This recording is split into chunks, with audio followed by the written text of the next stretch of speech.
Welcome to the podcast. Súbele volumen. Conversation with the people who were with me. In the world of TV. Carlos tonight.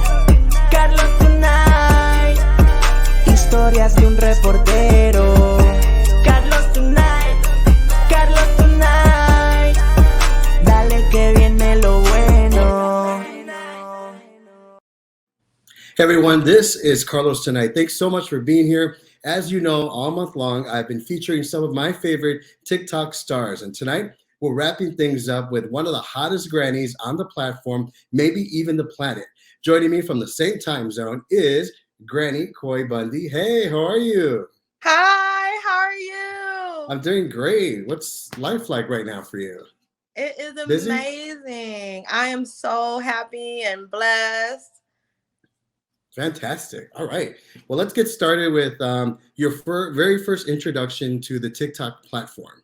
Oh, when I first logged on, so my niece, well, my sister's granddaughter, me and her used to sing together, just like me and her mother. And there was a part in a song where it was like, "Way ahead." And so she was singing like, "Way ahead." And so I wanted to video record it. So I downloaded an app called Musical.ly, and I recorded me and her singing the song. And that was March of 2018. And after that, I didn't record anymore. But that same niece, the very same niece, in December 2019, said, "Ooh, look, Aunt Coy, look." And I did my first video with her in December 2019, and I haven't stopped. Wow. That's amazing. How does TikTok make you feel? It I know makes for me, Mhm. like I was in a major car accident, and when it was introduced to the platform, it kind of motivated me to get up and start moving and dancing, and made me feel good. How does that make TikTok make you feel? It makes me feel happy, and I was an empty nester for so long because my kids are like 17, 24, and 26. So it made me feel empowered, and it made me have a higher self-esteem because I was able to show my full body to dance without being embarrassed of it. I accepted who I was, and it makes me feel loved because I have followers, and people are going to flip out, but I have followers from 5 years old all the way to 80, and I flip and love them. I love them. And you were talking about going viral earlier. What was the moment like when you first noticed, oh my God, I have a video that everyone's watching? The first one I went viral on was it was a green bean where it was something, and I did a duet. And all these kids and adults were coming on in my page, and they were like, "Oh, whose granny is this? Go ahead, Granny. Granny is fire. Granny is lit." And I was just like, "Oh my gosh." And I was responding to all of them because, I'm a grandma. I didn't want to make anybody feel left out. And so they were like, "Oh my gosh, she responds to us." And after that, it just was like, whoa, why do these guys like me? That Yeah. was February of 2020. Wow. Okay. So now you have more than 3.6 million followers on TikTok, and you have more than 413,000 on Instagram. What is it about your videos that people keep coming back to watch? I think it's the joy. When people tell me, they like, how do we become viral? How do we become famous? I tell them, I say, just have fun. You don't have to be a great dancer. You don't have to be a great makeup artist. Have fun. And what keeps bringing them back is even through my darkest days on the app or any app or even offline, I still find a reason to smile. And I think that's why they keep coming back. Do you like write things down? Like, I'm going to produce a video that's going to be this, this, and that, or not? No. I wish I did. If I go through the FYP or following list, if I see a dance or hear a sound or a transition that I like, I just do it. I just get up and do it. That I've always been like that. I'm horrible at planning anything. Yeah, like I'll do videos that people think that took me a long time, and it really doesn't. Like I think about it, and then I think about it, and then once I get the motivation, I just go ahead, pick up my phone and record, and it takes me like, I don't know, less than a minute. Yes, yes. It's beautiful to be sporadic. Absolutely. So I'm going to show you a video. My first introduction to you was back in 2020. And so you did a dance video to like Michael Jackson, and you said, someone duet me. So I said, oh, okay, cool. So here's the video. Let me see if I can. In the world TV, Carlos tonight, Carlos tonight. Historias de un reportero. Carlos tonight, Carlos tonight. Dale que viene lo bueno. I remember that. Oh my God. And then you started following me. I'm like, oh my God, cool. Yes, I believe in following everybody, big creators, Yeah. small creators, because everybody is special. It doesn't matter how many followers they have. And the fact that you took the time out to duet me was just amazing to me. I loved it. Let me tell you, my back was like broken. I was just trying to move, but I'm like, you know, through you and other content creators, I was able to get up and like do duets and, you know, do what you guys are doing. So thank you. Oh, I appreciate thank you. that. So then you mentioned you don't plan anything out. How do you develop your content? I have every niche. I do everything. I do makeup, transitions. Dance is my biggest niche that people like. I do anime, cosplay, anti-bullying videos. Let me see what else is out there. POVs. So my content is just everything that I love. You know, it's everywhere, and that's why people will be like, "Oh my goodness, this video only has." 20,000 views and you have 3.6 million. Well, because only 20,000 people followed me for that.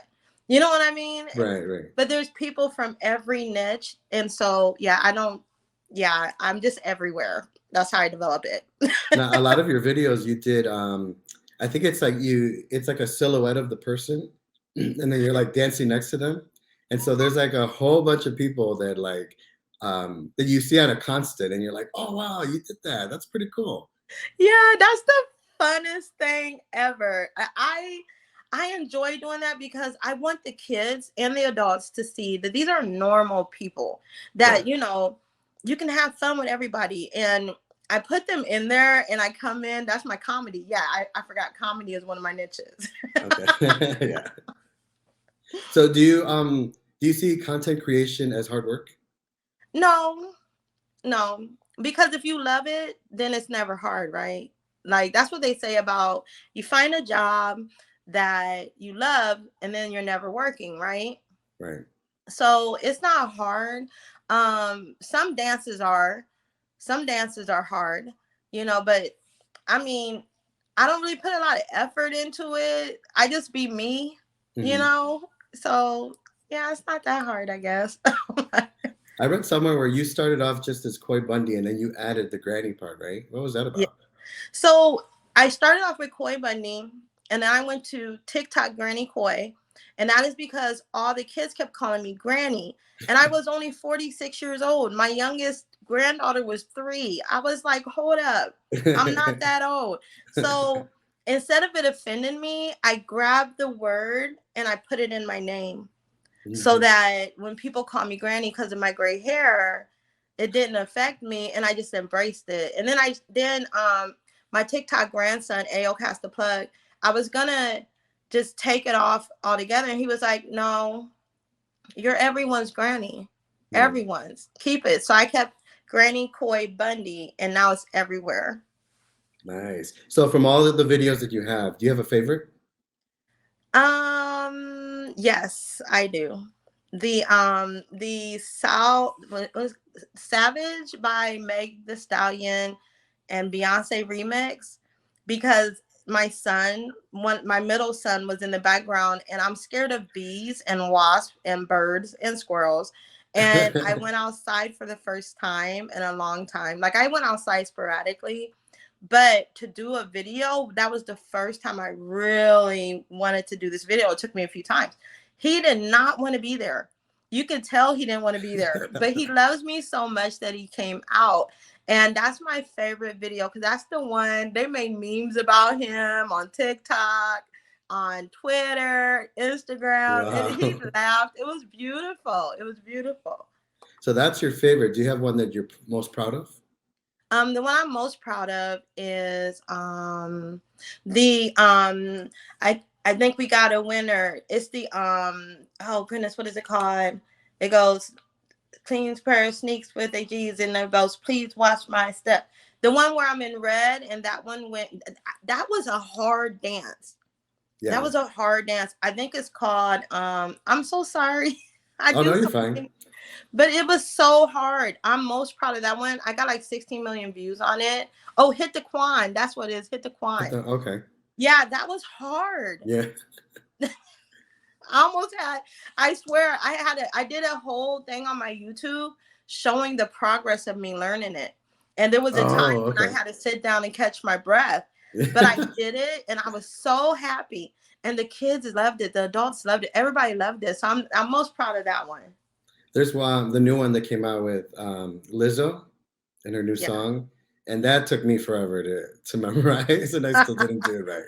People are telling me to do that one. I'm You gonna do should. that one eventually. Yeah, I'm gonna do that one. I'm usually behind everybody. They do it Same. at first and then I do it, you know. Well, we could do it right now.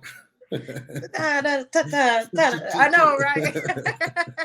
It always seems easy, but when you do it, it's like super hard. Yeah, super hard. Do you wish you can collaborate with someone out there? Who would that be? I would love to collaborate, and people always, I don't know why people be tripping when I answer this question, but I would love to collaborate with Heidi D'Amelio Mm-hmm. because she's a mother and she's I've always loved her kids and I've always loved her and Mark. They've been very graceful, unlike me when certain things. I'm from the hood, but I'm sorry.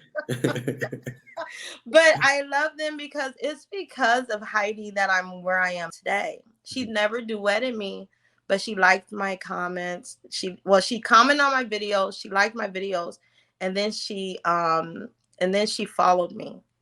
And when she followed me, she put me on an algorithm where now there's a bunch of stars that follow me, and she gave me an audience that I didn't have. So I would love to one day collaborate with Heidi because she's a beautiful person. I want to see that. I would want to see it too. So, where did you learn all your moves, your dance moves? My dad. Yeah. He passed away 2 days before Michael Jackson, but he passed away when he danced all the way up until the day he left the earth. And from the time I was a baby, my mother had me in church. We were, they're Pentecostal. So I was around a lot of gospel music growing up, crawling through the pew pits. And then my dad, his father was a preacher, but he was a Rolling Stone. But he wasn't a Rolling Stone like that. Like he was only with my mom. But he danced a lot. You know what I'm saying?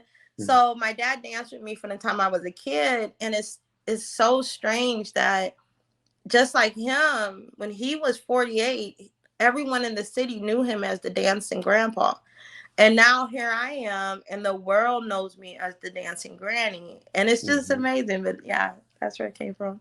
Wow. So you've been all over the news and they have written articles about you. What's that feel like? That must be cool. It was pretty surreal at first. Like the biggest thing that happened to me was when Beyonce's mother shared me on her Instagram. That was right when the news and everything and the TV shows was coming out. And the feeling I had at that point was the same feeling I have for being worldwide. I was shocked that people would know who a 48-year-old, well, at the time, 46-year-old woman from a small city, Des Moines, Iowa, compared to New York and in California, I was shocked they would know me. They would see me. Yeah. They seen me, and it was beautiful. Do you feel like you put Des Moines, Iowa on the map? Yeah, in a good way. Cool. So earlier we talked about how easy the TikToks are. What's your process like? Say, you want to create something. What's the process like? What I do is if it's a dance, I do it in 2x in slow motion. And if it's a makeup tutorial or Mhm. makeup transition, I do it on live stream with my followers that help me, because I am not perfect with makeup at all. And I mess up because we're human. I tell everybody we're all imperfect. And so I go through those imperfections with them, and then I download the live stream and I cut it up, and then I put it together, and then I can do a transition of me doing the makeup. You know what I mean? Mhm. So yeah, that's my process of doing that. That's awesome. You have great videos, by the way. Thank you. What message do you want people to walk away with from checking out all your various channels? Well, what I want them to walk away with is what I tell people all the time on my channel. For every one person that hates you, there's 1,000 people that love you. Absolutely, 100%. And so, your drafts must have you have a long list in your drafts? I can imagine. Yes, I do. I used to have 1,000 drafts, I think, Oh or my no, god. like 800 and something, I think. I don't know Wow. which one it is. But then I had deleted my app and re-uploaded it. So now I think I have like 300. Wow. I have like 20, and when I see it go up, I'm like, I gotta delete it. I gotta do something with it. Yeah. I get anxiety. I just let it sit there. I forget. I have ADD, so they just sit there. So last week I interviewed another TikTok star, Sando, and he's doing a Sando tour. Any possibility of you doing a granny tour, like Um, visiting several cities with your fans? I, I'm socially awkward, and Okay. which is odd. I know you could probably tell in the interview, because I don't know how to end a sentence. I'm horrible at it, and so I want to do that one day. I would love to do that, But right now I'm working on just basically doing classes. I'm doing just 2 classes for free for my followers that want to learn about getting brand deals and what to look for and growing their channel. So I'm going to be doing things where they can be with me Yeah, on screen like this. that's Yeah, I cool. don't know about meeting people yet. I'm still Yeah. nervous about that. Cool. And then I know I saw that you had like a shirt that with your character on there. Yeah, I used to have that. I'm trying to find a new print thing, because the back of it said, for every one person that hates you, there's 1,000 people that love you. But sometimes the print would not show. So it was called the Granny Love Gang, Mhm. because instead of the kids joining gangs, 'cause I seen a bunch of kids on the app like throwing up gang signs and stuff. And I was like, join my gang of love. Yeah, And so yeah, that was pretty popular back then. It was a pretty yeah, cool shirt.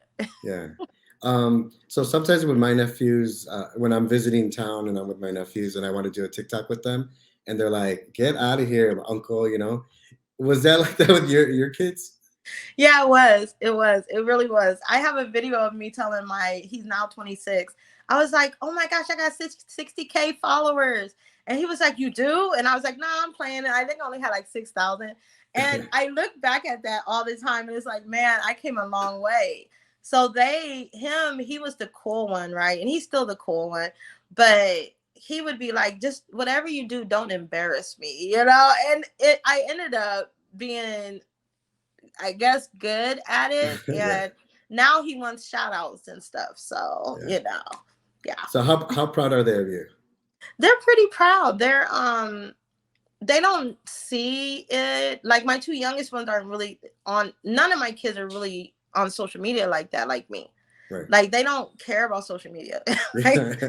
And that's the way I raised them. Like we looked at PBS, we looked at Nickelodeon. When we were in the car, we would play Christian music, which is, I know that's weird. I know it is, but we weren't really big on social media. We were about sitting down, having conversations, talking, reading, things like that. So now that they're older, I'm diving into social media, because I'm like, yes, I could be a 48-year-old woman. I'm no longer a soccer mom. Yeah. But they're just like, we're writing books. My 24-year-old just finished his second novel, you know. Wow, that's amazing. My 26-year-old is actively out there trying to find employment, you know, them youngins, you know what Yeah. I'm saying? But he Right. doing his thing. And my 17-year-old is just doing his school stuff. Yeah. They look at anime and YouTube. That's their Yeah. biggest social media. Yeah, absolutely. Well, I have nephews. They do the same. Yeah. So, where can people find you and check out your content? They can find me on Instagram, TikTok, YouTube, Twitter, and Riff and Stereo. They can find me everywhere under Granny Coy Bundy. Cool. And I will put that in the show notes so people can check it out. Granny Coy Bundy, thank you so much for doing this. I really appreciate it. You are one of my favorites. Thanks for coming on the show. God bless you. Bless you too. Thank you. And that's a wrap. Thanks so much for watching. This episode of Carlos Tonight was written and produced by yours truly, Carlos Correa. Carlos Tonight theme by Sken, Galis. Visit carlostonight.com for the very latest on the podcast. Check out past episodes, see who's coming on next, and sign up for my free newsletter that comes out every Friday. carlostonight.com. Que viene lo bueno.